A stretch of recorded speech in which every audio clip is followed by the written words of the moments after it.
Hello everyone, welcome back to Besla classes. मैं हूँ रीटा आपके साथ। एंड जैसे कि आपको पता है हम 6th क्लास की एनसीईआरटी कर रहे हैं ज्योग्राफी की। तो अभी इससे पहले जो है ये चैप्टर हम ऑलरेडी कवर कर चुके हैं। Half of the chapter already complete हो चुका है। हमारा जो लास्ट 2 टॉपिक बचे हैं एटमॉस्फेयर एंड बायोस्फेयर, जो हम आज इस वीडियो में कवर करने वाले हैं। ठीक है, तो स्टार्ट करते हैं टाइम वेस्ट किए हुए। अगर आप इससे पहले की वीडियोस देखना चाहते हैं, लेक्चर्स देखना चाहते हैं, तो आप हमारे बेस्ला क्लासेस पे आपको 6th क्लास की ज्योग्राफी से एक जो है प्लेलिस्ट मिल जाएगी। उसमें सारी वीडियोस इस बुक की अवेलेबल है, तो आप वहाँ पे जाके देख सकते हैं। तो स्टार्ट करते हैं। हमारा जो नेक्स्ट टॉपिक है वो है एटमॉस्फेयर।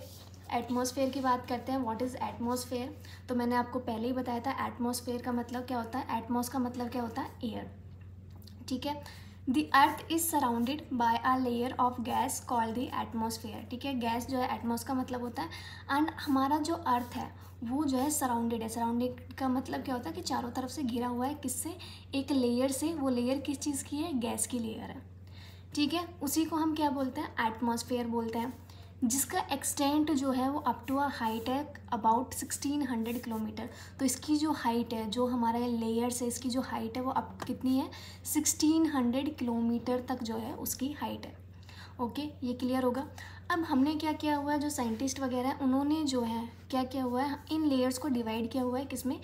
5 कैटेगरीज में डिवाइड किया हुआ है। फर्स्ट है हमारी ट्रोपोस्फेयर, सेकंड है stratosphere, mesosphere, thermosphere and exosphere. ठीक है, तो ये 5 लेयर्स है हमारी, जो सारी मिलके क्या बनाती है? एटमॉस्फेयर बनाती है। ठीक है, तो एटमॉस्फेयर जो है उसमें कंपोज मेनली हमारी जो गैसेस होती है नाइट्रोजन पाई जाती है। नाइट्रोजन जो है 78% जो है उसका अमाउंट होता है। ऑक्सीजन पाई जाती है जो कि 21% होता है। और कुछ अदर गैसेज हैं जैसे कि CO2 हो गया, आर्गन है, एंड उसके अलावा भी बहुत सारी गैसेज हैं जो हमारे एटमॉस्फेयर में पाई जाती हैं, वो जो कि सिर्फ 1% के अंदर आती है। तो 1% जो है और अदर गैसेज हैं। ठीक है, अब नाइट्रोजन की बात करें। नाइट्रोजन की नीड की होती है growth of the living organism. जो हमारे लिविंग ऑर्गेनिज्म है, हमारे पेड़ पौधे हैं, जितने भी एनिमल्स वगैरह हैं, वो उन सभी को ग्रोथ के लिए क्या रिक्वायरमेंट होती है? नाइट्रोजन की रिक्वायरमेंट होती है। Second, oxygen. हम सभी को पता है कि हम जो ब्रीथ करते हैं वो क्या ब्रीथ करते हैं? ऑक्सीजन ब्रीथ करते हैं। तो हमारी लाइफ के लिए ऑक्सीजन बहुत ज़्यादा इंपॉर्टेंट है। साथ में CO2 जो है वो भी एक इंपॉर्टेंट गैस है, क्योंकि वो क्या करती है? वो ऑब्जर्व करती है जो हीट आती है हमारी किससे? सन से, उसको रेडिएट करती है। एंड हमारे जो अर्थ को जो है क्या रखती है? गर्म करके रखती है, कि उसको जो है वार्म करके रखती है। एंड साथ में CO2 जो है वो ग्रोथ ऑफ प्लांट्स के लिए भी हमारी इंपॉर्टेंट होती है। ठीक है, आगे बढ़ते हैं।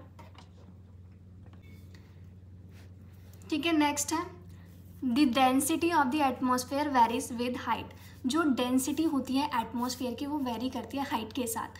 कि मैक्सिमम होती है किस पे? सी लेवल पे।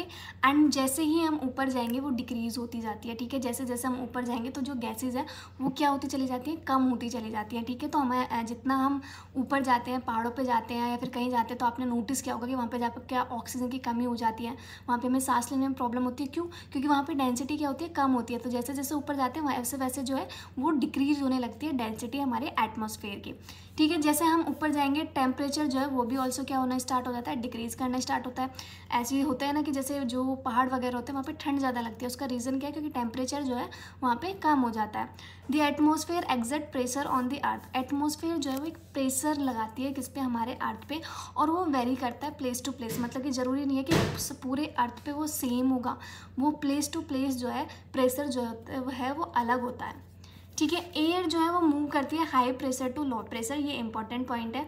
वो आगे भी काफ़ी सारी चीज़ों में जो है हम साइंस वगैरह में भी पढ़ते हैं कि मतलब अगर जहाँ पे लो प्रेशर है वहाँ पे हवा जो है कम है, या फिर टेम्परेचर, हवा का जो टेम्परेचर है वहाँ पे ठंडा है, तो हमारा क्या करेंगे? हमारी जो गर्म हवा होगी वो क्या करेगी? वहाँ से मूव करके चली जाएगी कहाँ पे? लो प्रेशर में चली जाएगी। ठीक है, अब जो ये मूविंग एयर होती है जो मूव करती है हमारी high pressure to low pressure, इसी को हम क्या बोलते हैं? विंड बोलते हैं। तो विंड क्या होती है? जो मूविंग एयर होती है उसको विंड बोला जाता है।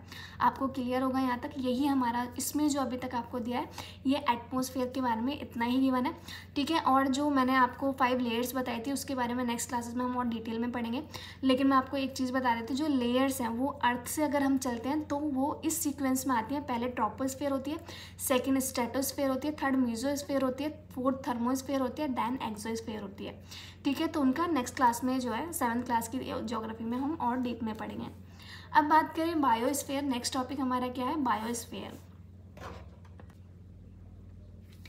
नेक्स्ट है हमारा biosphere, domain of the life. ऐसा क्यों बोला गया है डोमेन ऑफ द लाइफ, वो हम पढ़ेंगे तो हमें पता चल जाएगा why it biosphere is called domain of a life. ठीक है, ऑफ लाइफ। ये जो है बायोस्फीयर जो होता है एक छोटा सा जोन है, एक नैरो जोन है। ये नैरो जोन किस चीज़ का नैरो जोन है, जहाँ पे हर चीज़ हमारी जो तीनों चीज़ हमने पढ़ी है, हमने क्या पढ़ा, लैंड पढ़ा, वाटर पढ़ा, हमने एयर पढ़ा। हमने जो ये तीन चीज़ें पढ़ी हैं, ये तीनों जब एक साथ मिलती हैं, एक साथ कांटेक्ट में आती हैं, तो वो एरिया हमारा क्या कहलाता है, बायोस्फीयर को कहलाता है। ठीक है, जहाँ पे लैंड, वाटर एंड एयर क्या करती है, कांटेक्ट में आती है, उस नैरो जोन को हम क्या बोलते हैं, बायोस्फीयर बोलते हैं। सेवरल स्पीसीज जो है वो फाइंड आउट होती है, जो है फाउंड होती है कहाँ पे, बायोस्फीयर में पाई जाती है। Several species found in biosphere, तो हमारी बहुत सारी स्पीसीज हैं जो कहाँ पे पाई जाती हैं, बायोस्फीयर में पाई जाती है। ठीक है, अब जो ये स्पीसीज हैं, हम जो ऑर्गेनिज्म पाए जाते हैं, इनको हमने जो है दो कैटेगरी में डिवाइड किया है। पहला प्लांट किंगडम, सेकंड है एनिमल किंगडम जिसके अंदर हम भी आते हैं। ठीक है, तो अब आपको पता चल गया होगा बायोस्फीयर को डोमेन ऑफ लाइफ क्यों कहते हैं, क्योंकि जहाँ पे हम जी रहे हैं, जहाँ पे हम रह रहे हैं, वो बायोस्फीयर का पार्ट है। क्योंकि हमें तीनों चीज़ों की रिक्वायरमेंट है, लैंड, वाटर एंड एयर। जब ये तीनों चीज़ कॉन्टेक्ट में आ पाती हैं, तभी जो है एक ऑर्गेनिज्म क्या कर सकता है, जी सकता है। तो इसीलिए बायोस्फीयर जो है बहुत ज़्यादा इंपॉर्टेंट है, उसको डोमेन ऑफ लाइफ बोला जाता है। आगे बढ़ते हैं।